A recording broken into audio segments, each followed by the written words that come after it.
దేశ విదేశాల నుంచి కూడా భారీ సంఖ్యలో పర్యాటకులు ఉత్తరాఖండ్ కు చేరుకుంటారు. ఇక్కడ ఉన్న అద్భుతమైన ఆలయాల్లో ఒకటి కేదార్నాథ్. చార్ధామ్లలో ఒకటైన కేదార్నాథ్ ధామ్ కు కొంత దూరంలో అనేక చెరువులు ఉన్నాయి. వీటిల్లో ఓ చెరువు శివుడి నామస్మరణ చేస్తే చాలు నీరు స్పందిస్తుంది, వేగంగా కదులుతూ ఉప్పొంగుతుంది. ద్వాదశ జ్యోతిర్లింగ క్షేత్రాల్లో ఒకటైన కేదార్నాథ్ ఆలయానికి సుమారు 500 మీటర్ల దూరంలో సరస్వతి నది ఉంది. ఈ నది ఒడ్డున ఉన్నే రేటాస్ కుండ్ అనగా రేటాస్ చెరువు. ఈ చెరువు కామదేవుడి భార్య రతీదేవి కంటినీరుతో ఏర్పడిందని పురాణాల కథ. శివుడి తన 3వ నేత్రంతో కామదేవుని భస్మం చేశాడు. తన భర్త మరణంతో రతీదేవి ఏడుస్తూ ఉండేదట. అలా ఆమె కన్నీరు పడిన ప్రాంతం రేటాస్ చెరువుగా ఏర్పడింది. అంతేకాదు, ఈ ప్రాంతంలో పాండవుల మధ్యముడు భీముడు శివుణ్ణి పూజించాడని ఓ కథనం.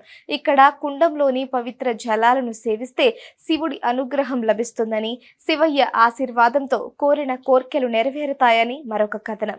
బుడగలు ఎప్పుడు ఏర్పడతాయి అంటే, ఈ కుండానికి సంబంధించిన మరొక అద్భుత విషయం ఏమిటంటే, ఎవరైనా భక్తులు ఈ కుండం దగ్గరకు వెళ్లి శివయ్య నామస్మరణ చేయాలి, లేదా కుండం దగ్గర ఓం నమ శివాయ అని జపించినప్పుడల్లా చెరువులోని నీరు సహజంగా మరగడం ప్రారంభమవుతుంది. అలా నీరు మరిగి నీటి నుండి బుడగలు ఉద్భవిస్తాయి.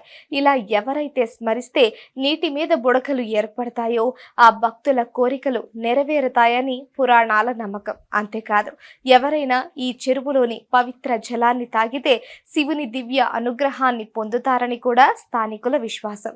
కేదార్నాథ్ ధామ్ పరిసర ప్రాంతాల్లో 2013 సంవత్సరంలో సంభవించిన ప్రకృతి విపత్తు కేదార్నాథ్ ధామ్ మ్యాప్ ను మార్చింది. ఈ భయంకర విపత్తుతో అనేక చెరువులు నాశనమయ్యాయి, కనుమరుగయ్యాయి. అలా కనుమరుగైన కుండాల్లో ఒకటి రేటాస్ కుండం.